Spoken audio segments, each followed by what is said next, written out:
Welcome back, everybody, to the Retro Blood as we continue this journey into 1980s sci-fi outer space creature from the Planets Unknown month. Talking It Came from Outer Space Part 2. Does. Up next, if y'all like satellite dishes who can send satellite waves throughout the galaxy, especially on the planet Pluton. Pluton. All right. It's the best of the planets. The best planets. If y'all like parents who are swingers, who have a pleasure sex hot tub room, I know I like that. I was down with that. That was awesome. If you all like a kid whose name is Sherman, what a fucking name Sherman is, godly. Who likes to shoot his guns at creature monsters that were supposed to be disposed of. If you all like a character named Big D, well, I called him Big D. It was OD, but OD. But you know, OD, Big D, same thing.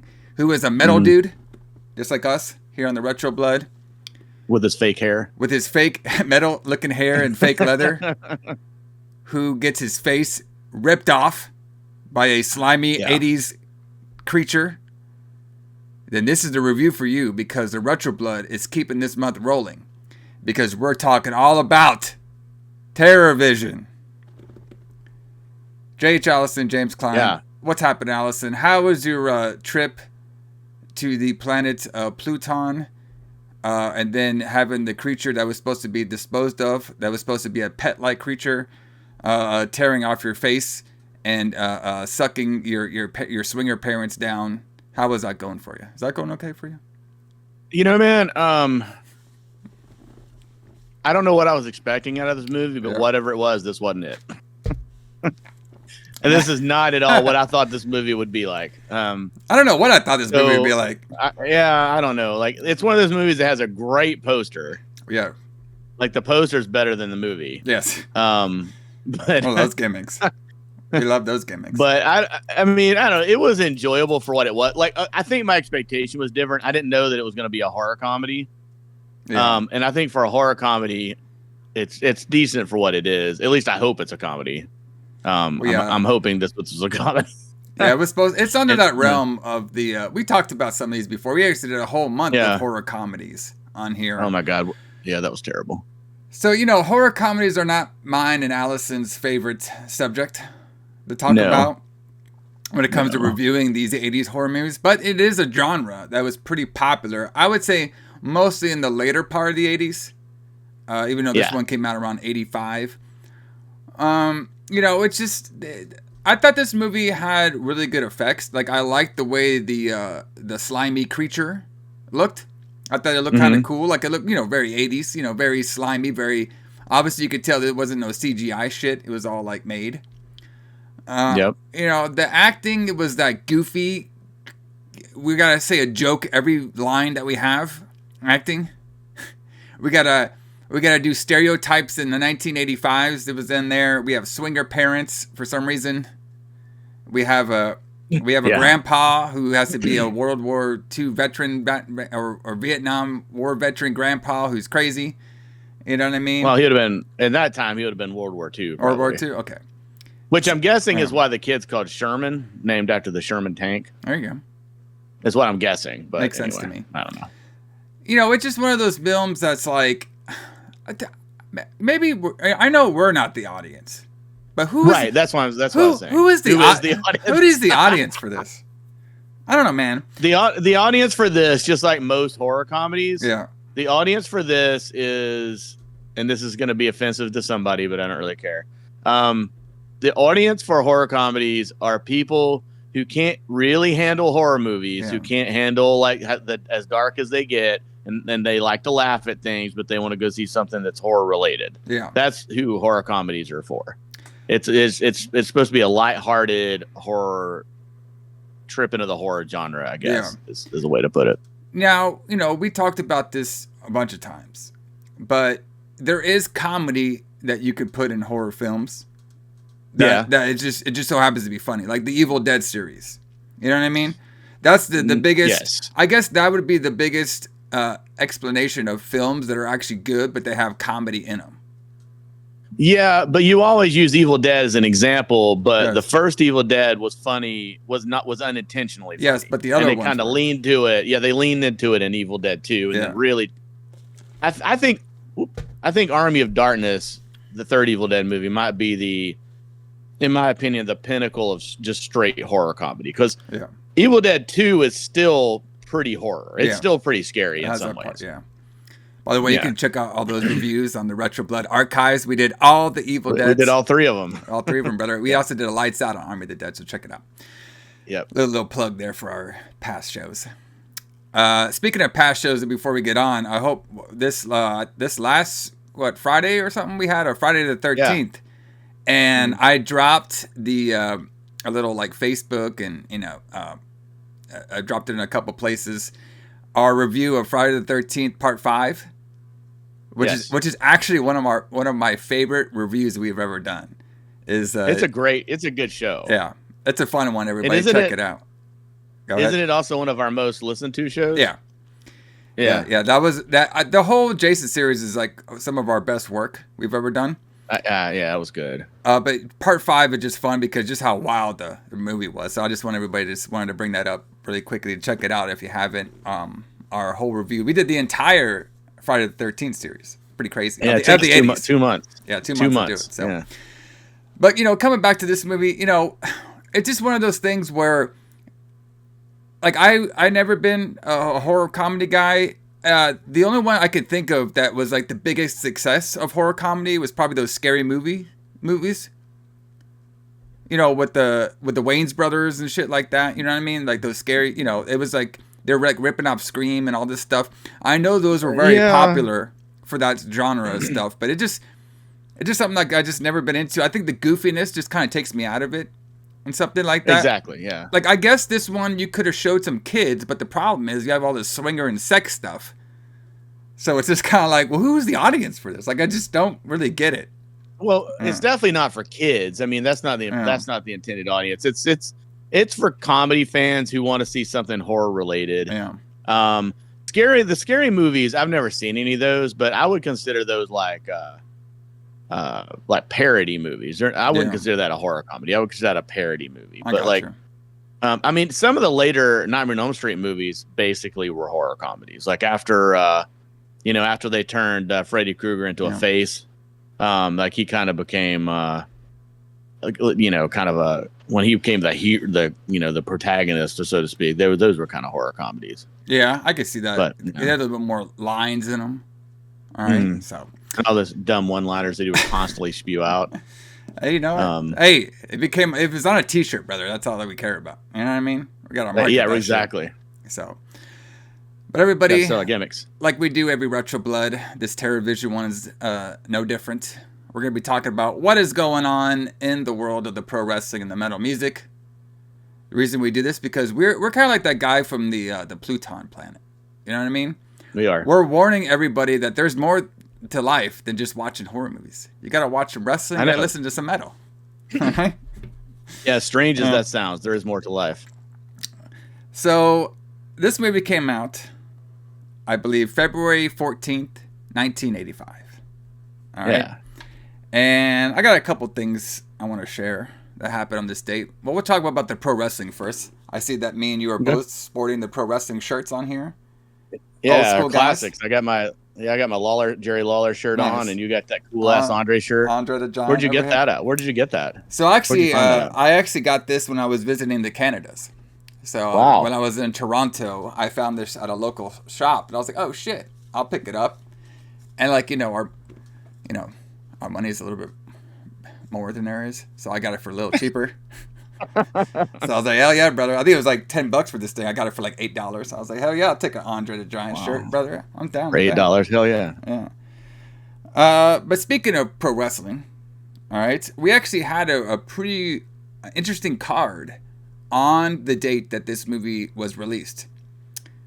And apparently this TerrorVision was actually released in theaters, but we'll talk about that when we kind of who booked this shit. It was only in theaters for like 4 weeks. So woo. Yeah. But hey, it was in there though. All right. It was in there. So February 14th. Hold on a second here. Let me make sure I got the year right. Okay, sorry. I said 85, but it's actually 1986 this movie came out. Okay. So it was February 14th, 1986. Okay. And we had a, which I didn't know they did these, but apparently they did do them. We had Battle of the Belts 2. Now this isn't the AEW Battle of the Belts, okay? Okay. Which was like one of the most useless shows I've ever seen in my life. Oh my God. Yeah, we went to one. Yeah, we went to one. We went to the very first one, I think, right? We did. I think we went to the very first one, and then after they had the live show, they had a bunch of dark matches that I'm pretty sure are still going on to this day. Yes, pretty much. They're still happening. All right. So this was from Championship Wrestling from Florida, the Eddie Graham territory. Very, very interesting territory and very interesting story about Eddie Graham as well. I think Dark Side of the Ring did a really good piece on Eddie Graham that was very fascinating. All right. And he's actually, Eddie Graham is actually known to be one of the biggest, just one of the biggest influencer bookers. Like he's the one that influenced Dusty Rhodes to getting to booking. We know how that helped, especially Crockett, after Diddy. So Eddie Graham has like a lot of just a lot of his teachings, even in booking today. So very, very fascinating guy. Tragic story as well too. So pretty sad what happened to him. But apparently this was a pretty significant event in pro wrestling history at this time. At least that's what the Google is telling me. That the main event featured Ric Flair, the NWA World Heavyweight Champion, defending his title against Barry Windham. All right. And the match ended in, of course, a double countout, with Flair retaining the championship. And this is also the event that marked the debut of one of my favorite championship style belts of all time, the big gold belt debuted on this card, on this event. Yes. Wow. So they went away from the little belt that NWA is using now, or was using until recently at least, to that big belt that Ric Flair took into WCW essentially. Yes. So they had the 10 pounds of gold, all right, which is still being used today in the NWA, the Billy Corgan promotion. That was the belt that was used pretty much for like the whole, for how long the NWA has been in business for. But they upgraded it to the big gold belt, which we've seen throughout the WCW run, throughout the Crockett run. Just one of the biggest, best looking belts of all time, I would say. Yes. I wish I had like a rep. I've been meaning to buy that belt for a long time and maybe put it on my wall over here. But it is one of my favorite belts of all time, is the big gold belt. I would say. Yeah. I think that might be like my favorite design of any championship belts. The wing eagle is always a very highly praised one. But I think for me personally, I really like the big gold belt. What about you? I would agree with you. My favorite two belts and my favorite two belts and the two replica belts I would buy if I were going to waste that much money on a replica belt. I would buy the big gold belt and the IWGP. The original. The old one. The old one, not the one they have now with the wings on it. Or whatever that is. But the IWGP title from New Japan, that's my second favorite one, which that's probably based on the big gold belt too, because they were very similar looking. They're very similar. The eagle, the double eagle, winged eagle belt that Cody brought back out. I like that title too. But yeah, of my favorite belts, those are definitely my two. Now I did have a question about that. So this is you spurred a thought, and so the big gold belt, they have that because they wanted a larger belt than someone else had. But I can't remember that story. Do you remember that story? Like they were inspired to do it because of somebody else's larger title belt, but I can't remember who that was. Yeah, I'm not exactly sure. I mean, the only thing I could think of is it's either somebody. I mean, we could probably look up the story. But if I was to guess, it would probably have to be somebody in Japan or Mexico that had a bigger belt, and they're like, "Oh, we gotta get a bigger one," you know. You gotta make it happen. Yeah. Let's see. That's what that's what it would sound like to me. Yeah. So we're live on the air, I guess. So I guess we'd have to look that up. But I cannot remember. But I seem to remember that it was influenced by someone else's title that was larger. But I cannot remember what it is. Now the people are going to hate us. We have to edit this out. But we saw one of the big gold belts. Remember that when we went to Tampa? Yeah. We saw the one that Hulk Hogan left WCW with the night that he jobbed to Jeff Jarrett. All right, I got it right here. Yeah. Okay. Yeah. Is that the one that got rent? No. Is that the one that had the dent on it? Yeah. Yeah. Remember, it was the one that at that show where he was, where he jobbed to Jeff Jarrett jobbed to him. Yeah. And then he just walked out with the title. Yeah. And I really regret. I wish I'd had my picture taken with that belt. That should have been nice one. I didn't. And I didn't. But anyway, tell us the story. All right. According to the AI, which we had to trust it on here because that's what I Googled really quickly. The big gold belt, a famous wrestling championship belt, is not made of solid gold. I guess it was telling us it's made of. While it is a gold appearance, it's primarily made of derby metals like brass or zinc alloy, which are then gold plated. Let's see. It's not telling me what I asked. No, because it's AI. It just saying. I said why it wasn't made, not how it was made. The belt icon look is a result of design and gold plating. Okay, big gold belt. Let's see. Originally designed in 1985 by silversmith Charles Kerman and commissioned by Jim Crockett Promotions for NWA World Heavyweight Champion Ric Flair. All right. Let's see. History. Okay. So it's saying on here, on the history, the big gold belt was first introduced in 1986, like we just talked about on the show, to replace the NWA World Heavyweight Championship belt that had been used since 1973. Okay. So historically known as the Domed Globe and nicknamed by both wrestlers and fans the 10 pounds of gold, that's the old championship. Jim Crockett Jr. of Jim Crockett Promotions commissioned Charles Kerman, a Reno, Nevada silversmith specialist in redoing style belt buckles to produce a new championship belt. The championship belt debuted on February 14, 1986, like we talked about, at the Championship Wrestling from Florida card called Battle of the Belts 2. All right.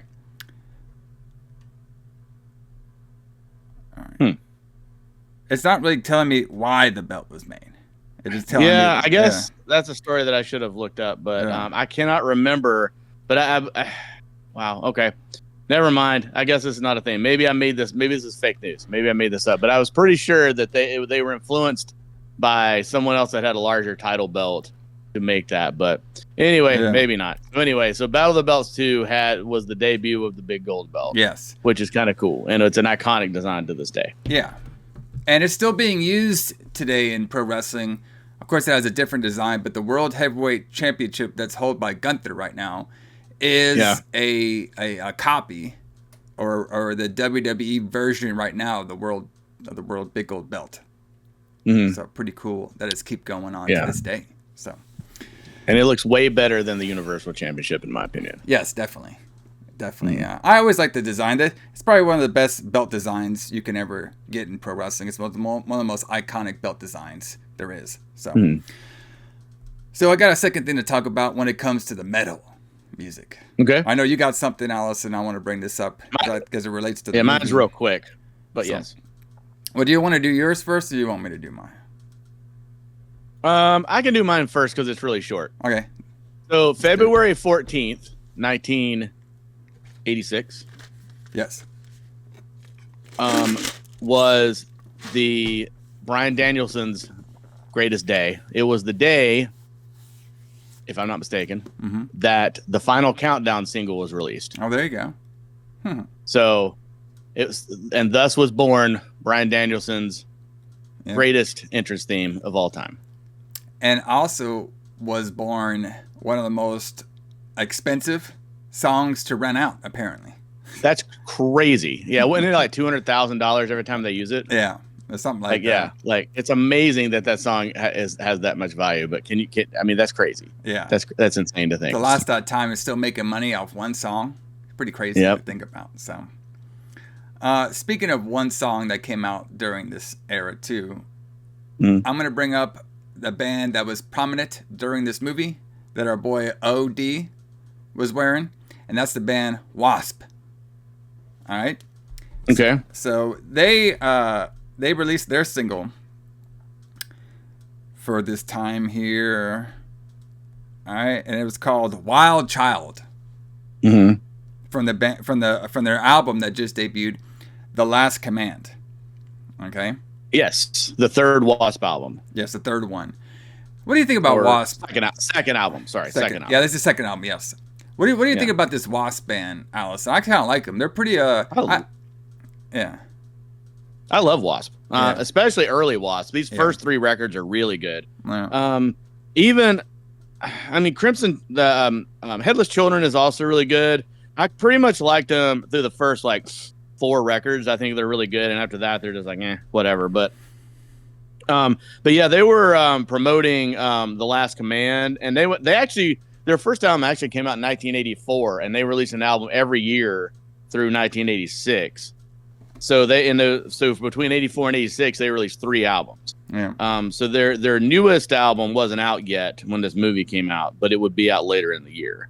Yeah. It would come out in July. But yeah, so they were still promoting The Last Command, which is OD's shirt. He's wearing a Last Command shirt, I believe. Yeah. But yeah. But anyway, yes, I love W.A.S.P. I love Last Command. I think is one of their best albums. That song "Blind in Texas" is fantastic. Yeah, it's a fun one. So yeah, and like the Wild Child, that's like the first track off the album, and I think it's fun. You know, Wild Child, very catchy. You know what I mean? Very 80s catchy. I do like W.A.S.P's look too. They also have a pretty cool, look to them. You know what I mean? Yes. And they still tour to this day, don't they? You know? Yeah. They took a while, quite a bit of time off, but they're kind of back together touring now. Blackie Lawless is touring with a bunch of other guys as W.A.S.P. now. Yeah. But he's still. I mean, the guy's got to be close to 70 probably. Yeah, he's at least in his 60s, and he's still doing the whole W.A.S.P. thing, and it's pretty amazing that he can still do that. Yeah. Of course, Alice Cooper can still do it, and he's older than that. So. Yeah, he's still rocking and rolling and stuff. And I'd say like W.A.S.P's. I don't think they're like the most well-known style of music that would come out of the 80s, but I think the look and the feel of them was, they're pretty prominent during this time, 1986. They were probably getting pretty popular. Yeah, W.A.S.P. is a weird band because they're like kind of hair metal. Yeah. But it's definitely much, much darker than hair metal is. Yeah, because of the look on them. Because of the look and because of what their songs are about. Yeah. And how graphic their songs are. And they were like they were one of those bands that was one of the first targets of the PMRC when they first came out, the Parents Music Resource Center. Yeah. They were one of the first bands that were like really like targeted by them. And because of like a lot of their song subjects, the subjects of their songs, I guess you could say, like 9-5 Nasty and songs like that. They were like very graphic for their time. Yeah. And they weren't very safe, and which is one of the things I like about them. It's like it's very like punk rock. Yeah. The kind of things they were doing, like they were really influential in as far as like darker music. Like I would not be a bit surprised. In fact, I know for a fact that he is, but Joe Wednesday 13 is influenced, I'm sure, by W.A.S.P. Oh yeah, definitely. Like I'm sure that there's can tell by looking at his performance that he's like he was a huge W.A.S.P. fan. I guarantee it. Yeah, yeah. He even did a cover of their song "Animals." Oh, really? Yeah. Okay. Well, then there you go. Yeah, definitely. So. But the W.A.S.P. at this particular time too was also a big band for the rebellious, absolutely punkers, metal and stuff. You know, just because of the look and the subject matter of their music and stuff. And they're a very fun band. I really like them. So I think they're not. I don't think they're as like well, you know, they're well known, but compared to some other bands of the same genre, people probably will like go to, you know. They're not like super big, but they're pretty big enough, I guess. Right, they're big. They're pretty big enough, and that's the best big to be. Yes, exactly. Big enough. They were, to me, they kind of remind me of like what Motley Crue would have been like if they never got out of the shout at the devil era. Yeah, you know what I mean. If they never turned glitzy and glammy like Motley Crue kind of turned. Yeah, you know, that's what got them big when they got more mainstream and a little bit safer, I guess you could say. But yeah, W.A.S.P was just too edgy to get as big as those other bands, which, you know, I mean, that's cool. I mean, that's a cool thing to be like. It's a cool thing to stick to your guns like that and make a career out of not, you know, selling out, keeping it going, basically keeping it going, brother, keeping it going. Not that there's anything wrong with selling out. In fact, we would sell out tomorrow if somebody offered us a deal. So yeah, brother. All right, then not that I'm shitting on that. So I'm beer just saying. deal. Whatever, man. Coffee deal. Beer bring the deal. Bring the Blue Chew ads. Blue Chew, we'll do the Blue Chew ads. Bro, that would work with this movie. All right. Peterson, they were waiting. When you're ready for your swingers hot tub party, you can do the Blue Chew. Exactly. Do the Blue Chew and see. We just did a like free ad for Blue Chew. I know exactly. You can contact us, Blue Chew. You could pop in the TerrorVision and start TerrorVision some pussy. All right. Yeah, TerrorVision some pussy. All right. So let's get into it. Speaking of TerrorVision, let's get into it. Let's talk about who booked this shit. All right. Charles Band. Well, yes, he was. He was one of the writers. Okay. Mm-hmm. So let's talk about Charles Band really quick. So we've talked about him before because he was one of the creators of the Full Moon Entertainment. You know, and also did Empire International Pictures. Okay. Yeah. We talked about him when he did Puppet Master. All right. He's kind of like the man behind the Puppet Master and some of these like very low budget, films, I guess you would say. Kind of like lower budget, odd style films.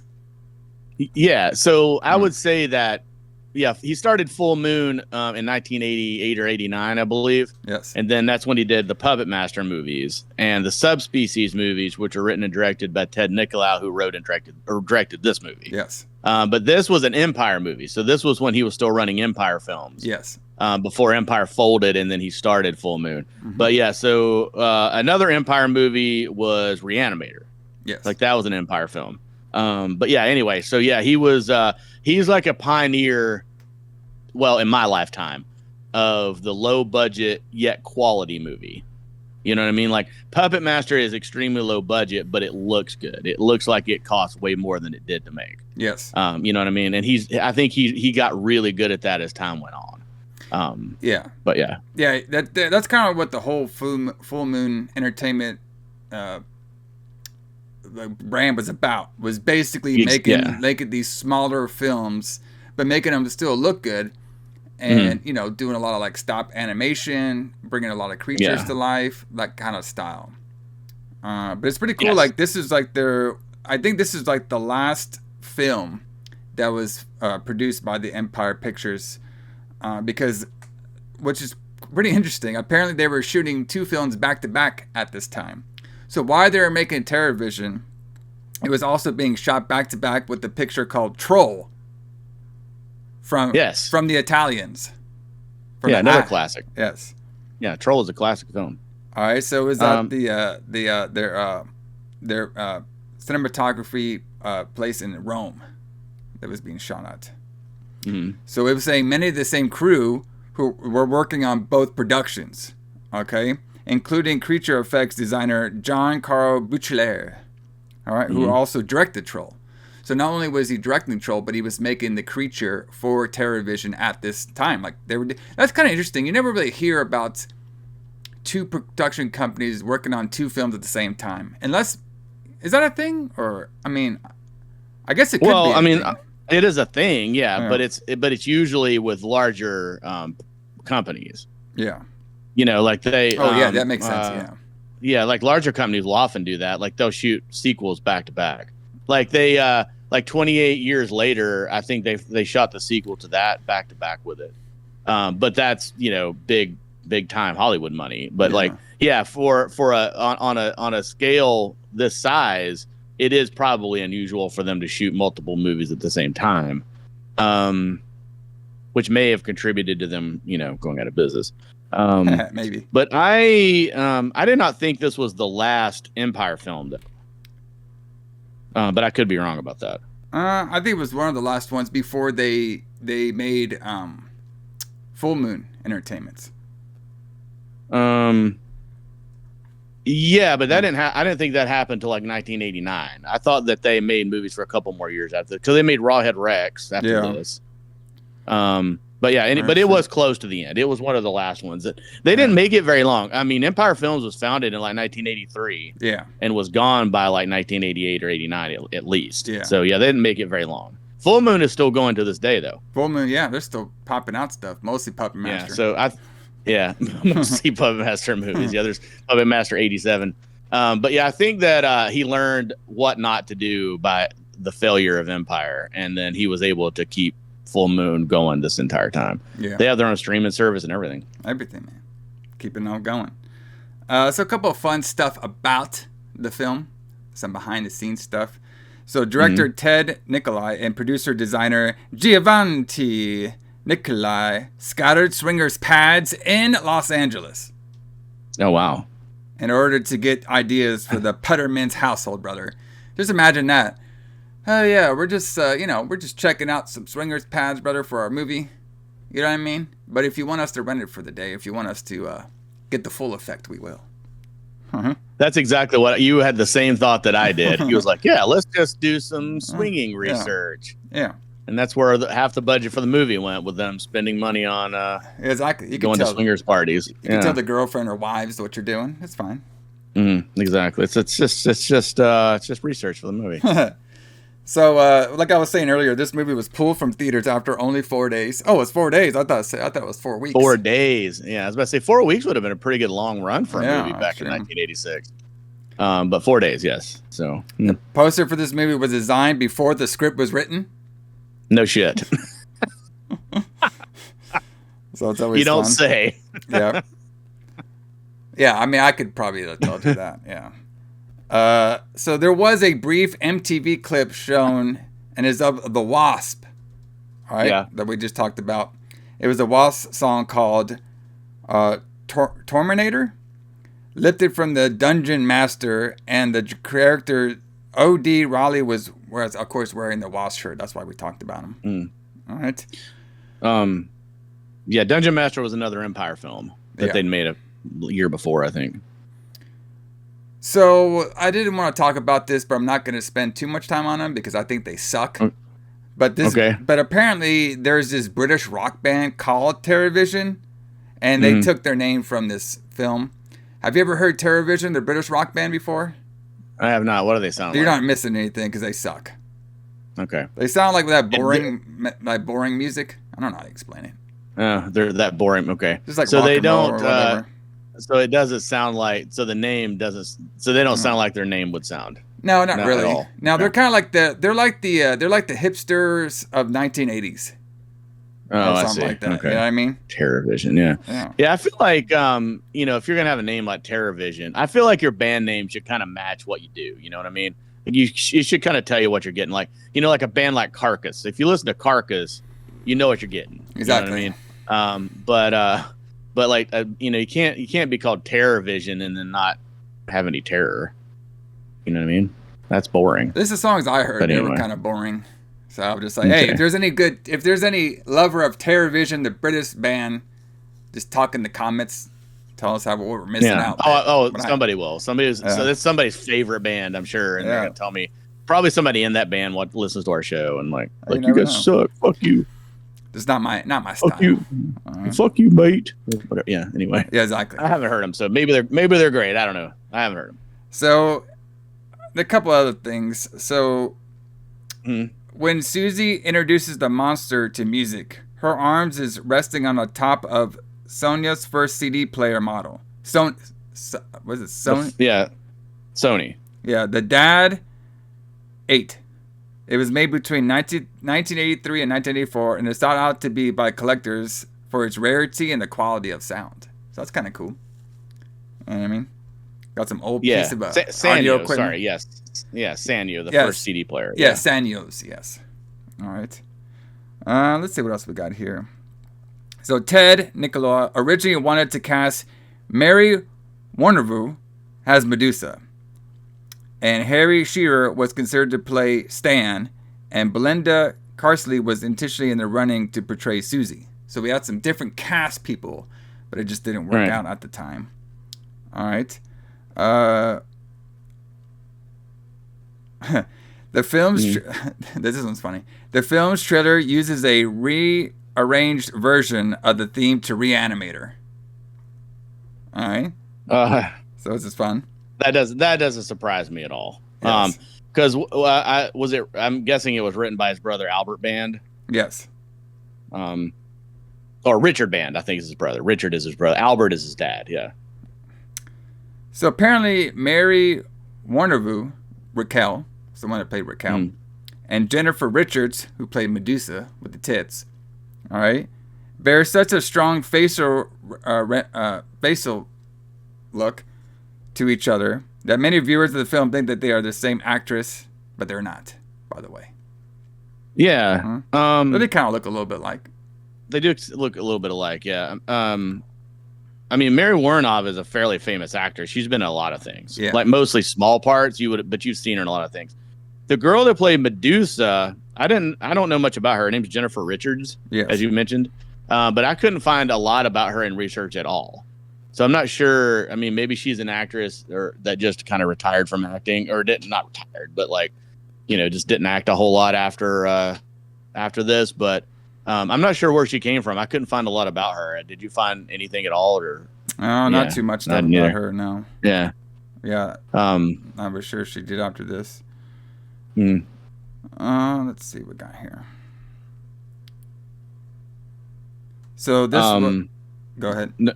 I was gonna say it. Also, Diane Franklin is in it as well. Yes. Who has been in a lot of things since then.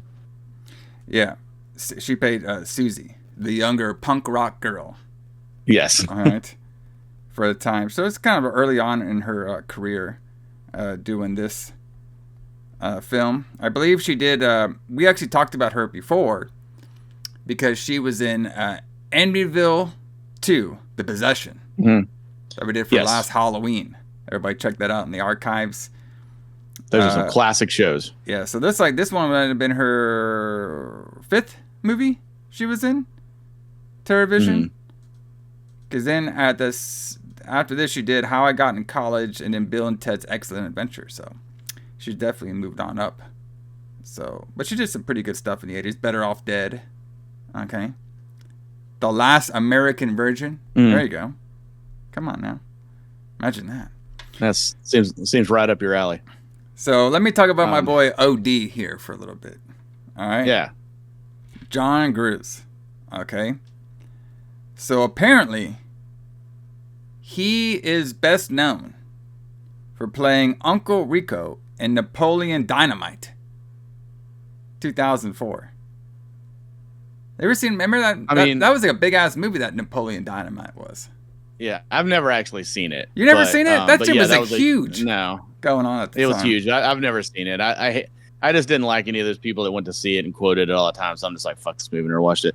I know him mostly as Ben Linus's dad in Lost. Yeah, Lost. Yeah, he was up in there. So he was in Lost. He's been in actually a bunch of movies. A bunch just of stuff, playing mostly small parts. But yeah, I know him mostly as Ben Linus's dad. Yep.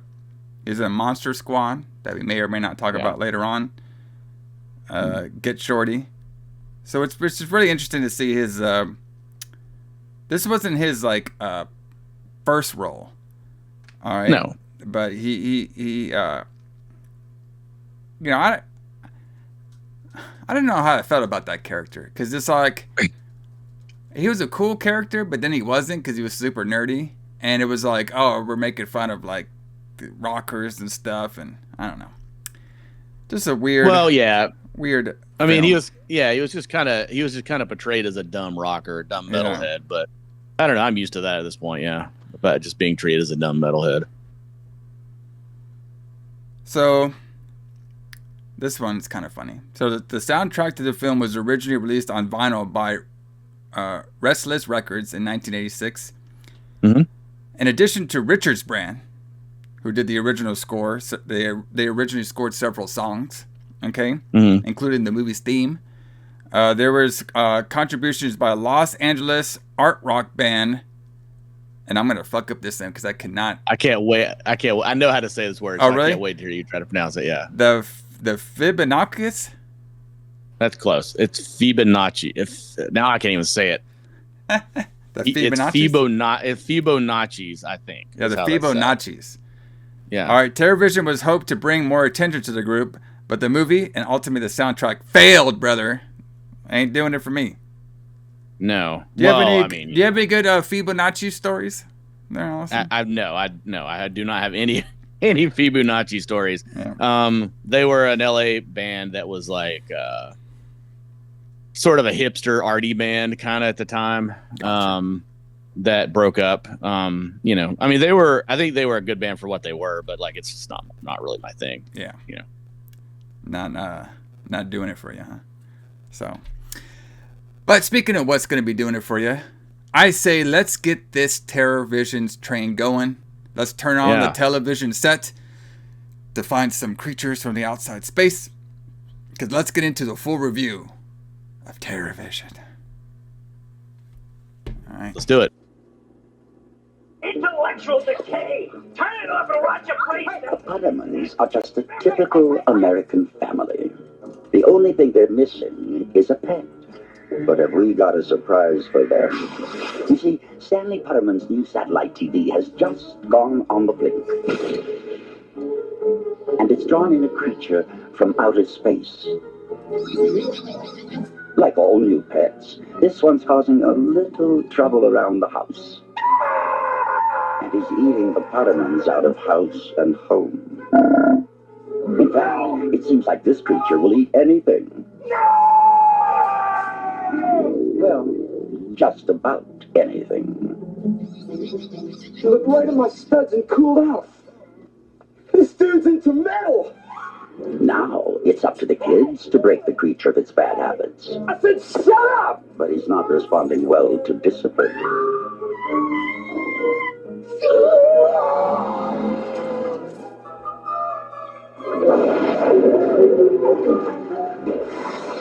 Earth children, please. I mean you no harm. I am Pluthar, here to save you. The Parhamans finally got themselves a pet, but they never even had a chance to give it a name. TerrorVision from Empire Pictures.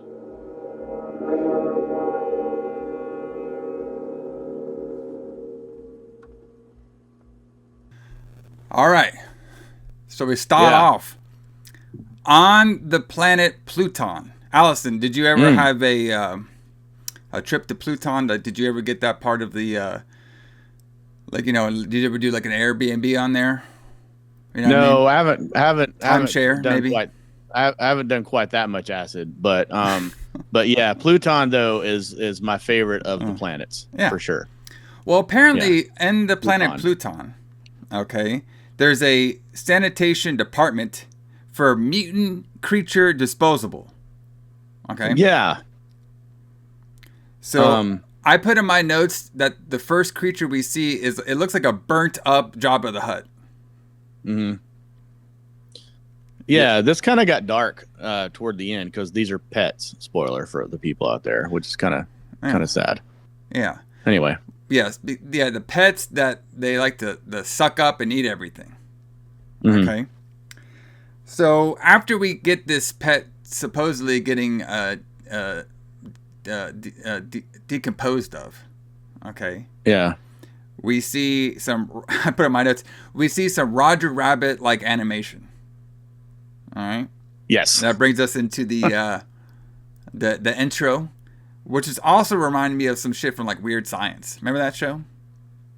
You know what I mean? Yeah, I remember that. But yeah, it was yes, it's very of Cartoon. its time. Right? Yeah. So so Weird Science is definitely of its time. The movie Weird Science is definitely of its time, and this is a very similar to that. Yeah. Just like the intro and stuff. Yeah. So the first thing we get is Stanley. All right. He's over there messing with the satellite. All right. We all know it's like messing with some satellites in there. All right. Yeah. And then we see his wife. All right. The mom. All right. And she's doing her aerobics. Okay. This is where we get Raquel. Okay. Yes. So she's doing her aerobics, very funny and goofy, and he's trying to fix the satellites, and he eventually can't fix the satellite because I guess the big joke of 1986 was do-it-yourself stuff. I guess so. So I was wondering about this whole thing myself, as well, because I'm not really familiar with this satellite culture, but I know that it was a thing around this time. Like everybody was starting to get satellite dishes. Yeah. Like it was like space age way to get television. Yeah. You know, it's not cable. You could get satellite, and you could get any TV you wanted in the whole world on your satellite. And and I guess the thing is you have to put it together yourself, and he can't seem to get it to work. But another thing I thought was interesting and funny about this scene was it's supposed to be outside in their yard, but it's clearly shot inside a studio. Exactly. Like they're definitely inside in front of a backdrop. Yeah. So eventually just blows up the satellite and stuff, and now we see Susie. She sees our punk rock girl saying she can't watch her noodle video. All right. Her noodle video? Yeah, noodle. Maybe it's a band, noodle. I have no idea. Maybe. Okay. Anyway. All right. And the daughter is basically calling the dad a dork for trying to do the satellite on his own because it's cheaper. Yeah. So basically it was cheaper. It's cheaper to install the satellite on your own than have the guy Norton, who was there watching him the whole time, do the satellite. Okay. Yeah. So this is when we get the grandpa. He comes in. They call him Gramps. Okay. They talk about something about MTV because MTV is really big and popular during this time. All right. Yeah. So then this is when we see the guy Norton, who is the satellite installer, who was just watching him, saying like, "Hey, these I don't like these do-it-yourself units. They're always temporary." Okay. Comedy. It's so funny. Oh my God, I'm laughing. It's so funny. Oh, I'm glad I walked into this theater and watched this fucking comedy shit. Oh my God, it's so funny. Glad I paid my $3 for a movie ticket for this. Yes. So this is also too when the dad makes a joke saying this is going to be a hot dish, and this is when Norton looks at the wife and he's like, "Yeah, it's going to be a hot dish." Wow. More comedy. More comedy. So now we get Fast and Furious. Yes. Oh, it's coming in, brother. Like, there's so many lines, I couldn't even write the fucking shit down, but they're all, like, mostly sucked. Yeah. So then now this grandpa is rambling about, grandpa rambling shit, mostly about military stuff. All right, they talk about the satellite, and Graham thinks it could be a great satellite to use for defense, because he wants to use it for, like, radio satellite defense, like, get, like, a bunch of government secrets and shit. All right, that's what he's looking for. Then we meet the son, Sherman. He's playing with the laser gun, not a real one, a fake one. We don't got no real lasers on this one, brother. All right. And Norton is now asking for a Heine. Yes, Heineken. Where's my Heine at there, Allison? Well, we should have got some for the show. We should have thought about that, but we didn't. Yeah. Of course, it's fairly early in the morning, but still. Yeah, fuck it. We should have so Heineken was a really popular beer at this time. Yeah. Because it was not Budweiser, essentially. Yeah. It was like because back in the 80s, like getting non-American, major beers was unusual. So a Heineken was like an exotic thing that was hard to get, and it was something nobody knew about. These foreign beers, yes. But yeah, so he's drinking a Heineken. And that was like kind of like the tagline for the Heineken. It was like, "Hey, don't take my Heine." It's kind of like those things. So now the dad, now he's making Stanley. Okay, he's doing his own repairs and stuff. All right, and this is when randomly lightning appears out of the sky and hits the satellite. All right, And everybody's shocked. Okay. And now the satellite seems to be working now because that lightning hit it. Okay. Yeah. And the first thing we lightning see from Pluton. Yes. You know, the first thing we see all the way from Pluton, I guess, with this lightning, we see some 1980s lucha libre. Yes. That was awesome. Before its time. Man. I wish we could identify what it was, but there's probably no way to do that. Because it was definitely Mexican wrestling, though, which is cool. One of them had to be Mil Mascaras, but who knows? One of them had to be, yeah. So now or Stanley. Santos. Yeah, Santos, yes. So now Stanley turns on the big box TV. All right. Mm-hmm. And I put in my notes, they probably got a less than 720p picture. Less than, for sure. Yes. Less than. he's thinking this is the most high definition TV he's ever seen. Brother, just wait a couple years. You don't know what's coming. Wow. So they're going through the channels. Mm-hmm. And they stop on the porn channel. All right. And they make some jokes about the 69. But then the daughter wants to watch MTV. Of course. Okay. Of course. So they start messing with the satellite so much that it blows up. And then we get 80s lightning colors shooting out of the TV. Mm-hmm. So love the 80s lightning. It's like, this was like 80s lightning in color books. It was like a color book, 80s lightning is coming out of here. All right? Wow. And this is when we see a regular character we're going to be seeing a lot of, though, which was obviously inspired by Elvira. We are seeing Medusa. Medusa. Okay. Yes, not at all like Elvira. It's completely different. No copyright there. We see here, I mean, it was so obvious is Elvira, the same show, and then they talk about how big her hooters were. Yeah. Which is the whole Elvira gimmick. Yes, the whole Elvira gimmick for the gothy hooters. But then Elvira was, of course, influenced by Vampira and a bunch of other people too. So, but yeah, this was definitely a knockoff of Elvira for sure. Yeah. So now the grandpa's talking about how much he likes horror stories. This is when the doorbell rings. Okay, and this is when we meet O.D., Susie's boyfriend. All right. This is so good. The Wasp man rocker guy. Okay. Yep. The parents ask, well, what happened to your old boyfriend? She's like, don't talk about that nerd. Okay. And we see this oldie guy, and I just wrote in my notes, we see some sort of fake Thrasher dude. All right. Because he has like the cheapest leather on. He has the fakest hair. So it's like, what the fuck? All right. You know what he actually reminds me of, or what I thought of when I saw this, other than he has clearly wearing a wig. Yeah. Was the guy in Stranger Things was probably, I think, was based off of this character. Eddie? They're like, make a guy that looks like that. Eddie, yeah. Let's make a guy that looks exactly like that. Which, I mean, that's that's an homage, and I think that's great. But yeah, he looks like Eddie from Stranger Things. Well, to their credit, a lot of the Thrasher guys had this look at this time. They did. That's a common Thrasher look. Yes. Yeah. But it just, the fake hair was just not doing it for me.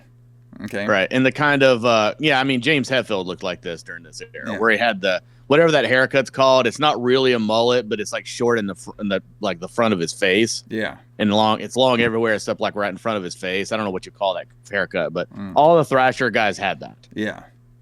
So OD and the parents stare at each other weird. All right. So they look at his stuff. They look at all his rings and everything. Susie asks, hey, can we use the jacuzzi? And the parents like, no, because we might be swinging tonight. And at first I was like, swinging? What? Wow. What? I was like, wait a minute, what? It kind of shocked. When they said that, it's kind of like, wait, what are we doing here? All right.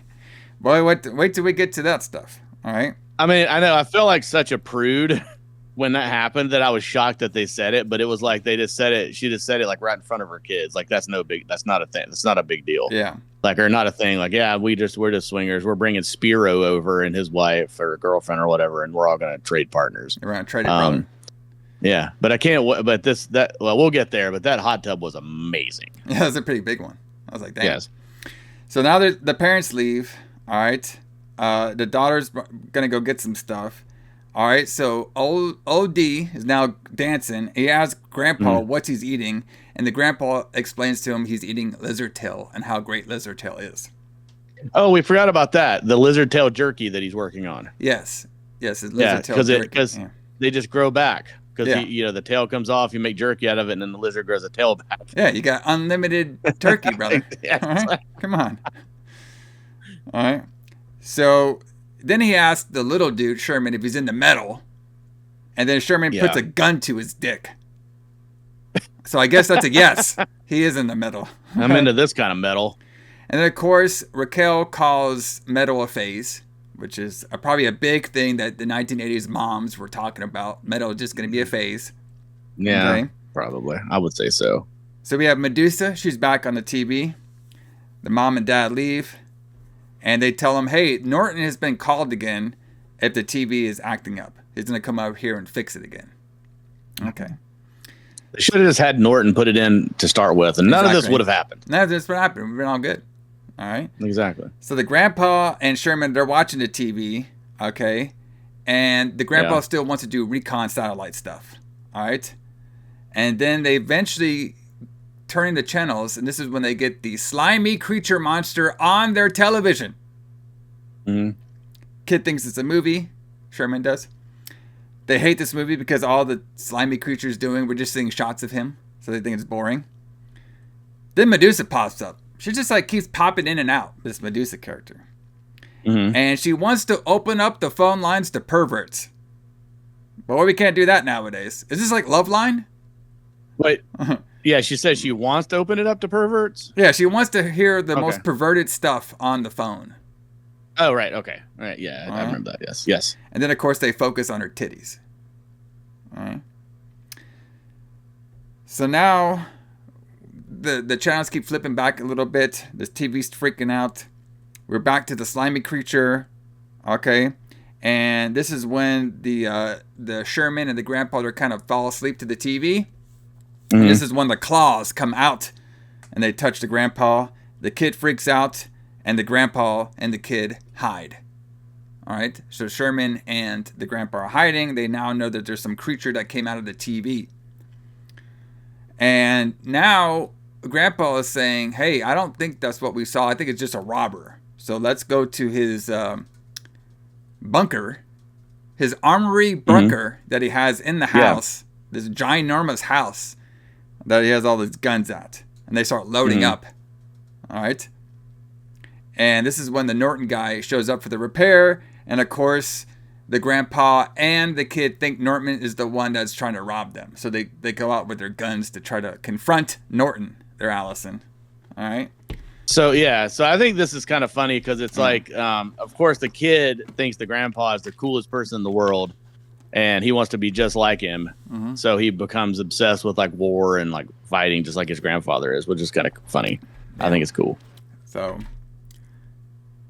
all right. So now they're hearing noise and stuff.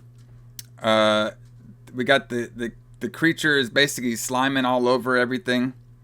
Yeah. So this is when we get Sherman and the grandpa. They're looking around the house to try to find that noise and that robber, which we're going to find out it's just Norton right now trying to fix the satellite because he was too lazy to wait for somebody to let him in. So he just went around back. But this is when we get we're going to look around the house and every room has some sort of like sex portraits everywhere. Yeah, I thought that was cool. Like every like as you start noticing, like they don't point it out at all, but as you start looking around the house, you just start seeing like pictures of like nude women and stuff like all and like in sexual positions all over the house. Yeah, because they're swingers. Swingers, brother. What would a swingers house do, man? What are you gonna have like fucking the Mona Lisa up there? No, we're gonna have some sex pictures, brother, for swingers. We're gonna have sex pictures. Yeah, exactly. Right. You need it for inspiration. So they're looking around. This is when the grandpa starts drinking whiskey because he got a little distracted by some whiskey. Yeah. And this is when we have Norton's fixing the satellite, but then he gets attacked by the slimy monster. Yep. Sherman hears him screaming. The monster comes back on the TV. All right, so now we have the slime monster gets behind the grandpa, and now the slime monster has now killed the grandpa. He slimed him up. No. Then sad. Like so the basically what it would do is the creature would like kill somebody, then would try to get like absorbed back into the TV. Right. So now Sherman hides in the bunker. He calls the police. He says there's a monster on TV. the cops are like, it's illegal to do pranks. If you do this again, I'm going to arrest you. And I got police stuff to do, kid. Wait. All right. So now this is when we have the parents, the Petersons, have now arrived back to the house with another couple because remember, they're swingers. So they're trying to do some swinging. Okay. And Stanley's like, I can't wait to show you guys the pleasure zone. Is that like a different part of Discovery Zone that we don't know about? Is that like the adult enter? It's like the underground version of Discovery Zone. Yeah, it's like the pleasure zone. Yeah, that's where their hot tub is. Bro, I would like to be in this pleasure zone. It looked pretty fun. Yeah. Okay. We could definitely, So now, have fun in the pleasure zone. So they're talking about how much they like the house because it's far away from the city. Okay, it's out there in the middle of nowhere. That's why they like it. Okay. At first, I thought all they're swinging. At first, I thought it was going to get really dark. I thought the parents were going to like kill this couple, but that didn't happen. That would have been really dark. I know. We can't do the too dark in this shit. All right. So now we have Stanley or Sherman. Sorry. We have Stanley. He's checking on Norton. Okay. He thinks Norton's still out there, but he doesn't see anybody. But he still talks to them like he's out there. Okay. Mm-hmm. Then Sherman shows up. Tells them everything that's going down. They don't believe him at all because he's just a little kid and this is the 80s, so we can't believe little kids in the 80s. All right? No. And the couple was about to leave because they're like, oh, this got a kid here. It's weird. They're like, oh, don't worry about it. So Stanley shows them the pleasure zone while the mom, Raquel, calms down the kid. Okay? All right, so now the Raquel sees a bunch of slime on the thing. She thinks Stanley... she thinks Sherman put all the slime there on the floor, which was the slime that was left over from the creature killing Grandpa. So now she basically locks Sherman into the bunker so they can go swing. All right. What great parents we have over here, brother. This kid's going to be traumatized. I was about to say, so we'll just lock the kid into the bomb shelter or whatever we can go swing with these other parents. We're not going to believe you about any of this shit. We're just going to lock you in here. Okay? Yep. And what I thought was actually pretty creative was when they opened up the bomb shelter, deal, the creature took over the dead corpse of the grandpa and actually reanimated it to sound normal. So the creature could do that. Yeah. All right? So the creature has two powers. It can apparently when it kills you, it can reanimate you, and it can suck everything. Like it wants to eat everything. That's human apparently. All right. So now Stanley brings the couple to the pool area, the Pleasure Dome. The Pleasure Dome. This is where the hot tub was out that Alison was freaking out about. Yeah. It's an amazing hot tub. I love the Pleasure Dome. So Stanley shows them all the Pleasure Dome. He turns on some music with some huge box. You know those box they used in the 80s? Like those big boxes that had the little fucking thing on it? You know what I mean? Yeah. Yeah. Yeah, like they don't use that for anything. No, like it's supposed the to be box type thing. Yeah. It's supposed to be the remote control for music and a satellite. It looks like some like cartoonish shit, basically. Okay. Yeah. But yeah, well, I mean, remote controls and things were much larger then. Yeah. So this is when we first see the guy from Pluton, trying to give him warning, but we don't hear the audio. Okay. We have the one swinger that's wearing a red dress. She's not sure what this movie is supposed to be, and she's like. Then we turn on the audio, and the monster and the guy from Pluton was saying this monster is going to destroy your system. You got to turn off your satellite systems right now. Okay, this is a warning to all you guys in the Americas, or to the U.S. to the world, I guess. And then Stanley thinks it's some sort of Japanese film. All right, and then Red. I named her Red, the girl that was wearing the red dress. She thinks it's kinky, and Stan says yes. It's like some sort of intergalactical swingers movie. Wow. Jesus. Yeah. So we have the creature taking control of the grandpa. All right. This is when she locks the kid into the bomb shelter, and this is when we get a couple jump scares of Sherman taking off at the army curtain, and it's just a bunch of lizards. All right. For the jerky. Yes. So now the swingers couple are now watching some porn on the satellite dish. That's what you got to do. Because that's why they're invented. Swingers. That's why the satellite dish, to be honest with you, was probably invented in the first place, for watching some porn and for us to wank it. I mean, I wouldn't be surprised if if a lot of the reasoning behind the satellite dish was to transmit porn. So the red dress girl says their house is cool, but it's also kind of weird. Oh, you don't say. Is it all the sex? You don't say. Is it all the sex shit that's everywhere? Maybe, I don't know. We don't have one calm room. It's all sex rooms. All right. And this is when they're saying, you guys got a cool kid over there. You should put him in the movies. And they're saying, well, he doesn't want to be in the movies. He just wants to be a soldier. That's all he wants to be. Mm-hmm. All right. And then Stanley says, well, I'm a lover, not a fighter. Okay. And now the mom is now, she asked the, what's his name? Spears? Yeah. Yeah. The Italian lover of Spiro. Spiro, to make some drinks. Okay. And now Stanley is trying to talk to Red Dress. It's like, oh yeah, here we are. And then now Red Dress wants to get into the water. He says, go ahead. This is when she takes off her clothes and shows us a bikini. Her in a bikini. And Stanley's like, holy tomatoes. Tomatoes. Oh my god. Oh my god. Oh my god. If I had popcorn right now when I was watching this movie, I would have thrown the popcorn because that was so funny. Yeah, because it's so funny. Yeah. So funny. Oh my god, I can't believe it. The funniest thing I've ever seen. All right. So now, all right, Stanley is now going to go get himself into his bathing suit, and he basically tells the girl, just don't touch the remote. And of course, we still have that monster on TV. All right, so now Sparrow is asking Rachel, how long have they been swinging for? Okay. And she says, we only been swinging for like a couple months. I'm like, really? You got all that shit around your house? You only been swinging for a couple months? And she's like, I know. I thought that was crazy that they built all that shit in a couple months. But yeah. And then they're saying, oh, it's just so hard to find couples that want to swing, unlike you guys over here. Okay. All right. And then they talk about Stanley and how high of an IQ he is. And then we see Stanley, of course, being like an idiot, trying to get ready.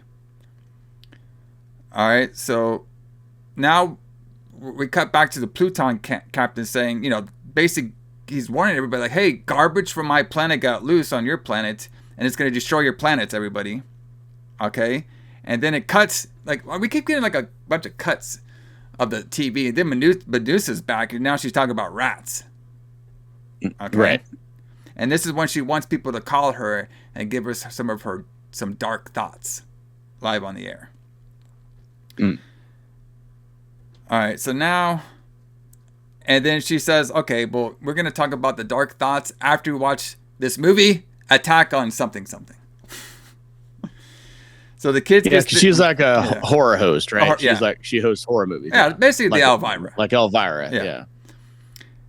So now the Sherman, okay... He's trying to get through, and he says, like, nobody's believing him. See, so basically, Sherman is the one who called Medusa. He got through. I guess everybody wasn't watching. Maybe he has some sort of, like, great telephone service or something. But he got through, and he's telling Medusa now, live on the radio, or the television program, that these monsters are attacking everything. And, of course, Medusa calls him crazy, and, he's just a nutcase. All right.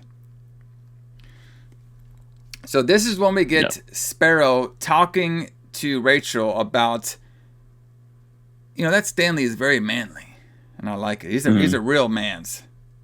All right. And then Sparrow's like, I would like to have a sneak preview of how manly he is. And Rachel's like, well, can I get my sneak preview first? And Spears is like, well, you don't understand. I'm Greek.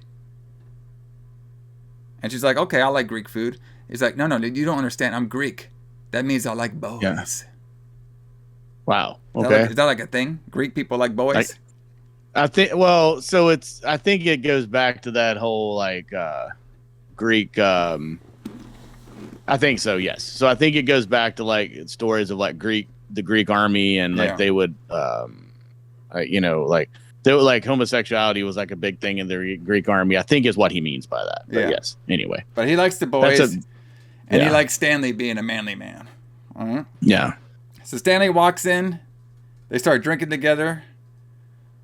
All right, and then Stanley says something about rockets blasting off, and this is when Spears gets all excited. So then this is when Raquel is going to be telling Stanley about, Spears and stuff. Mm-hmm. So now Spears goes back into the hot tub area where he sees his woman, all right, saying his woman looks like Cleopatra in this hot tub right now. And of course, we can tell that the hot tub's all fogged up, and you could tell at this time that the red dress girl she's been attacked by the monster, and now she's being possessed by the monster. Yep. Spears goes in there.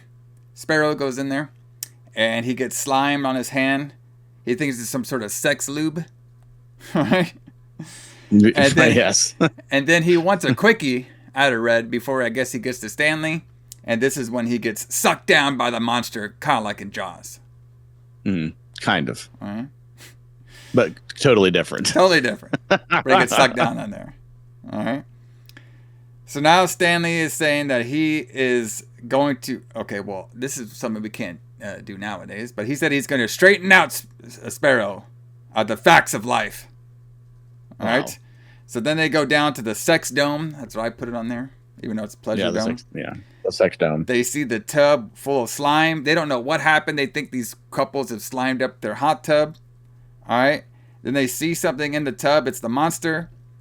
All right. And then this is when the monster attacks Stanley and Raquel.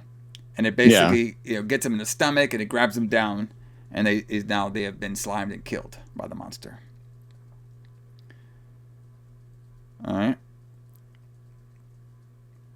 So now Sherman is calling the cops again, saying that the monsters are eating... Sherman is calling the cops again, saying this monster is eating their parents now. All right, and the cops basically saying you're in big trouble. All right.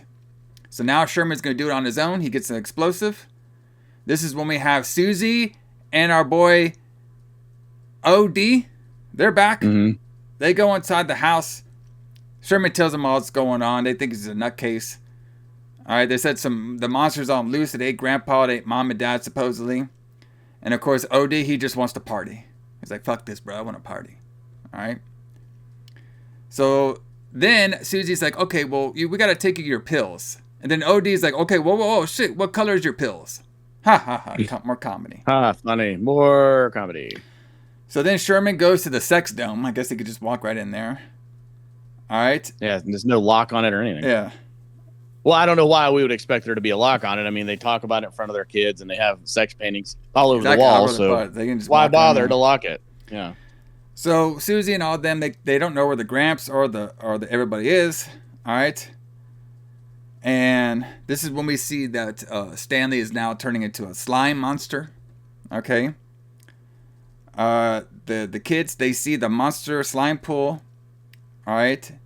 And Sherman starts shooting the pool. They're like, what the hell are you doing? All right. So now they go back to the bomb shelter.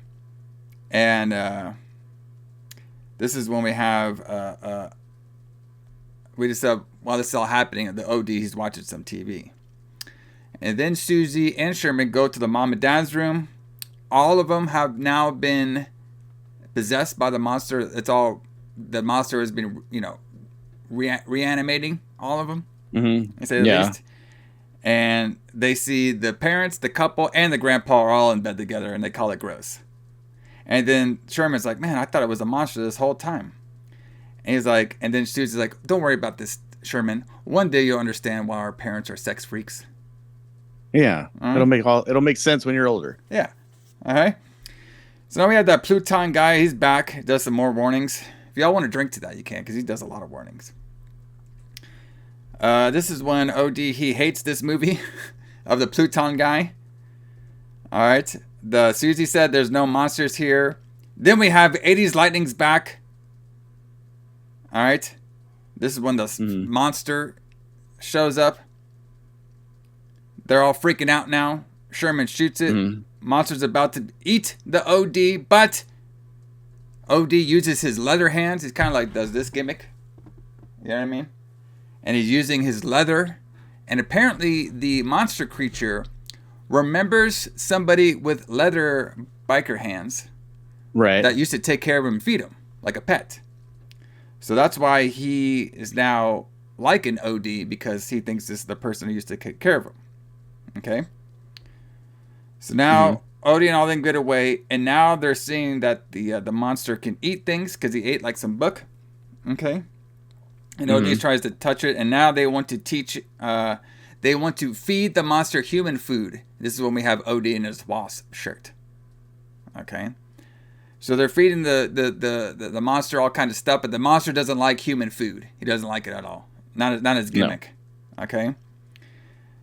Now Susie wants to show it music. All right. She plays some music that's like this classical shit, and OD's like, don't listen to that, it'll rot in your ears out. Listen to my music. And all OD's music is a bunch of guitar riffs, and the monster can't stand it at all. So he breaks the speaker. Oh my god, so funny. It's so funny. Right now, like, I'm laughing so much on the inside, I don't think I could take the rest of this movie. I might need to walk out because it's so funny. Okay. So now they're teaching the monster its names. Okay. Sherman, they just say OD, Susie, Sherman, the whole fucking time. Okay. Wow. And of course, when Sherman does it, he gets green slimed on his face like Nickelodeon. Okay. Yes. So now they're showing him the monster some TV. This is when Medusa's back. She said she had a blind date, but it's bad for him.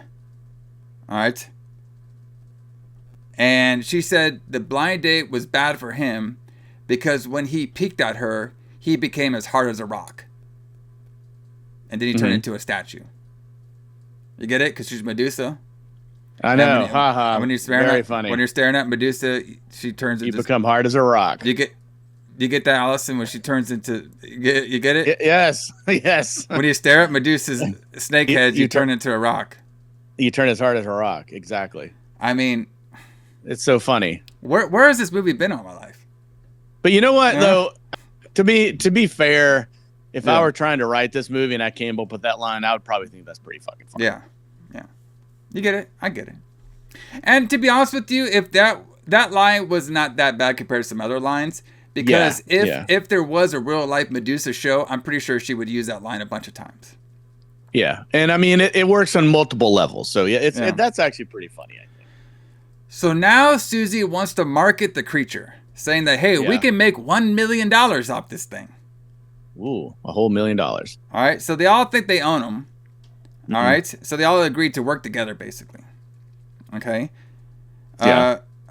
So, and they don't want to tell mom and dad because mom and dad are greedy. Okay. So now Medusa's about to sign off, and she wants us to have really wet nightmares. You ever had a wet nightmare over there, Alison? No, I've never had a wet nightmare. I had one after watching weird. I had one watching after this movie. I had a nightmare, but yeah. Anyway. So now Sherman's saying, hey, that Medusa girl could probably help us because she knows all about monsters. So they just randomly call her. Medusa comes out of her casket because remember it's a TV show. Sherman calls her. She picks up. She says she has a long night. Susie comes on there, tells her about the monster. She thinks the whole family is insane. All right. Yes. She thinks there's some sort of psycho family. All right. They tell her about their monster and how they want to get it on TV. All right. And she's like, well, I don't do like a co-host show. I only do myself.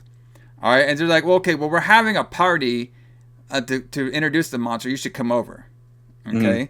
So now Medusa is also drinking Heine's because that's the beer of choice for this movie.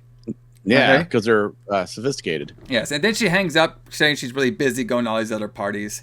And then now the kids are not sure if she's coming or not. Okay?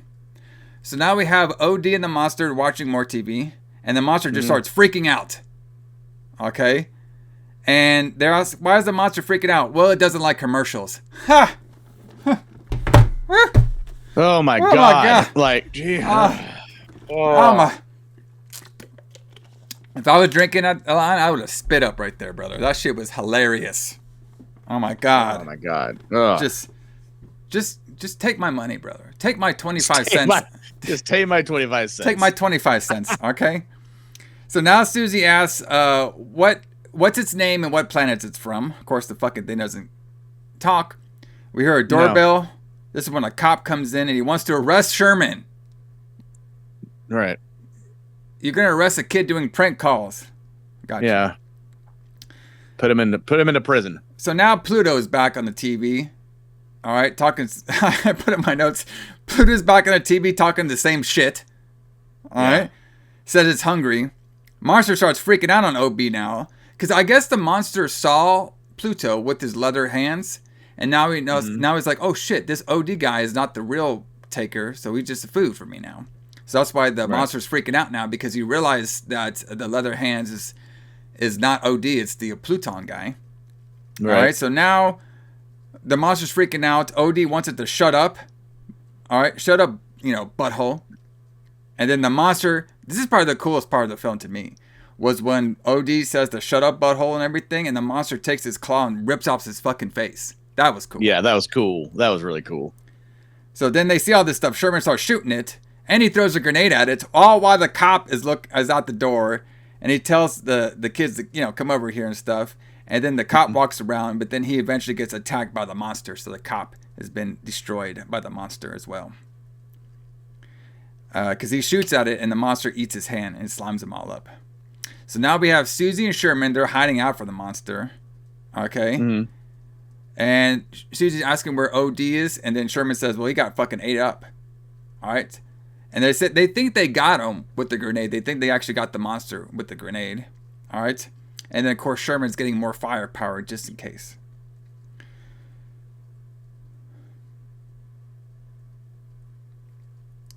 All right. So now Sherman thinks he wounded the monster. Susie sees that OD got leathered. He sees the leather and all the slime around it, so she knows that OD is gone now. So now Susie and Sherman go to the parents' room. They look under the blanket. They realize that all the people are all slimed up, so they're dead too. Now we have a UFO on TV showing a monster video and UFOs crashing into buildings, which I'm pretty sure is some sort of old 50s movie that's playing on the TV. Yeah, I'm pretty sure that's oh man, what's the name of that movie? It just left my mind. Earth versus the Flying Saucers. Yeah, Earth. Yeah, I think that sounds about right. Yeah, I think that's what that is. But I can't be sure. But I think that's what it is. I did like it where like in that movie the UFOs just crash into things. yeah. That's how you do it, right? That's how you do it. Just crash into shit, bro. We're not gonna stay. We're not. This ain't Independence Day, brother. We're not just gonna sit there. We're gonna crash. We don't shoot lasers. We just crash into the Pentagon or whatever. Exactly. So Sherman, all right. So now Sherman and Susie go towards the monster. Sherman goes to get the remote box because they think the remote box can transfer it back into the TV. Yeah. All right. Sherman slides on. He's about to get it, but then he slides on some of the slime because the monster is actually watching that alien movie. He likes this alien movie. All right. Right. So Sherman falls. He talks to the monster. The monster grabs his foot. Susie starts firing at it. Sherman eventually cuts himself loose. Slime so now they got slime all over the control box, and they throw the control box to the TV. All right, and then the TV starts doing all that 80s coloring thing again. Okay, and then during all this stuff, this is when we have Pluton, the space guy, has now come for the rescue. He's all like, "Have you all not heard my warnings?" I thought that was actually funny. That part was fantastic. Funny. He's like, have you not been listening to what I've been saying? No, we haven't been, asshole. Nobody has. We have not. We have not listened to anything you've said. And he's all like, I made a terrible mistake. I'm sorry, guys. I could get fired for this. He's like, yeah, I've come to kill this hungry beast. And then he's like saying, well, this beast is actually like in our world, he's just like a pet. A pet. But the problem with this pet is like once it starts eating it too much, we got to dispose of it. I'm like, man, you guys. Yeah, they mutate and then they have to kill them, and then they send them into a like another dimension, kind of like the Phantom Zone in Superman. Yeah. Like they just send them in this other dimension, Yeah. which I thought was kind of sad that they kill their pets when they start mutating. That's exactly. It's like killing your dog because they got too big. Like it's like, come on, man. Yeah. But like understand what pets are like. Pets are a responsibility, and you got to keep them for life. You can't just dematerialize them when they die, when they get big. But anyway, so he's coming here, and then he's going to dematerialize the monster. Yeah. And then he's like, okay, what's it been eating? And they're like, well, it's ate a couple of our parents and humans. He's like, oh shit, it ate humans? I'm definitely getting fired over this. All right. And then they're like, well, can we get our parents back or something? He's like, well, if I can get the monster under control, I might be able to get your family back, but they're going to have to live in tankers the rest of their life. Yeah, he says they have to live in an aquarium or a tank or something for the rest of their lives. Yeah. So now Medusa shows up to the party. All right. And remember, we have everybody's car outside. We have OD's car outside. We have the Swingers Club party. It looks like there's a party going on because all the cars are outside. Right. All right. So now Medusa shows up drunk to the party and everything. She goes inside, calls this place messy. Pluto says, take me to the monster. I can now get dispose of it right now. But Medusa comes in. She sees Pluto, and she knocks the glass air tank and basically explodes Pluton's head because he cannot have human outside air. Okay? So his head explodes. She thinks he's the monster, basically. Yeah. Or she's there to help them. Well, she probably thought that, or like somebody was trying to rob these kids or something, because he did have a blaster on him. Okay? So Medusa's all happy, saying, I just saved your guys' ass. And then Susie calls her a bitch. You're nuts. He was going to help us destroy the monster. All right? So then the monster comes in. All right? Sherman's trying to grab the space gun, but the space gun's not working. This is like the scene where we get in Aliens, where all the, they're holding on to life and, all the air is coming to them. Right. They're about to get sucked in. All right? So Sherman's trying to shoot him with the laser beam, but it's not working. All right. Medusa's trying to leave. She can't. All right. So this is when they're all getting sucked. They're trying to hold on. Sherman's eventually gets sucked in to the monster's mouth. And then we cut it to the next morning. And then we see the driver of Medusa sitting in the car. I guess he was in there the whole night just waiting for her. The chauffeur, yeah. The Medusa comes in, tells the driver to get her to the studio. And we can see that Medusa has now been transformed into the creature itself. And that's how we end TerrorVision. Yeah, and because we're setting us up for a sequel that we will never get. Yes, and thank God we never get it, because that would be horrible. Yeah, like I feel like that's a recurring theme in our show. Is like we watch these movies that are set up for a sequel that never happens. Never happens because they just aren't. No. Imagine somebody's just like, no. TerrorVision 2, the Wrath of Medusa, I guess. I don't know. What the hell is it going to be? I don't know. I mean, I didn't hate this, but I didn't love it either. It was okay. I'm a huge supporter of Charles Band. Yeah. And, I really think the guy, I don't want to say he can do no wrong, because he certainly has, but like, I feel like he's somebody that should be supported because he's been an independent filmmaker his whole career mostly. Yeah. And I think that's cool. Like, he could have worked in Hollywood, but he didn't. He just did this route, and I think that's awesome. Yeah, I mean, he's made good movies. I mean, we talked about him, like Puppet Masters. He's made a lot of good movies. Reanimators. Yeah. I mean, Beyond. I mean, it's Subspecies. All good shit. Not all of your shit's gonna, hit. You know what I mean? No. And TerrorVision, it had some charm to it on certain parts. You know what I mean? It did, yeah. But it's just, it's just not our particular style. But, it has its place, I guess. It's just not my thing, yeah.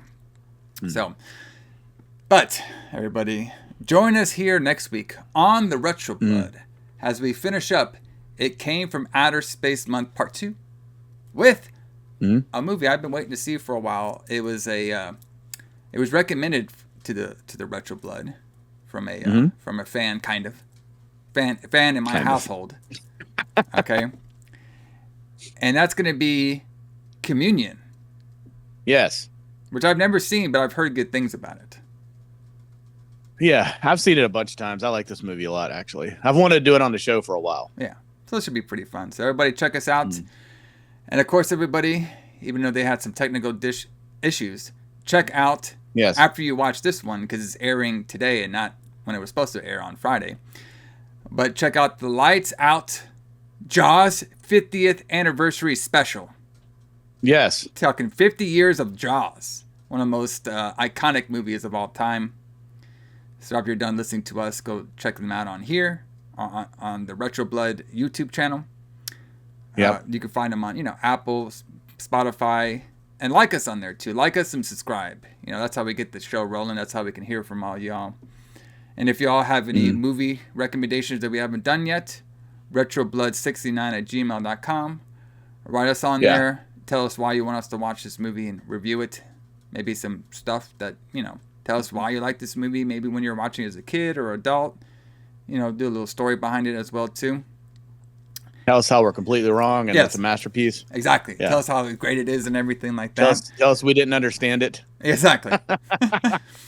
So, but then also too, when you guys are watching the, listening to the Jaws 50th anniversary, on that episode, they're gonna tell you all what July is gonna be like for the Retro Blood, which is gonna be a big month for us for the Retro Blood. Something we've never done before. Yeah, it should be pretty fun. So it's a new theme month. Yeah, so it's really fun.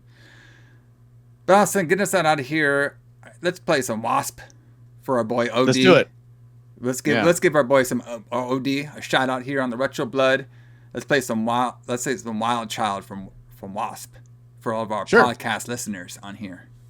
Yeah, listen to the Wild Child and listen to W.A.S.P. W.A.S.P. is awesome. Yeah, there's some Wild Childs on here. That Sherman guy was a little wild, shooting up everything. For sure. I'm pretty sure he's gonna be. Well, he might be a slimy creature monster guy now. But if he but if he grew up, he would definitely be a wild child. He almost shot somebody in the dick. So yeah, that's pretty wild. But everybody, join us here next week for Communion. J.H. Alison, James Kline. We'll see y'all later. See you guys.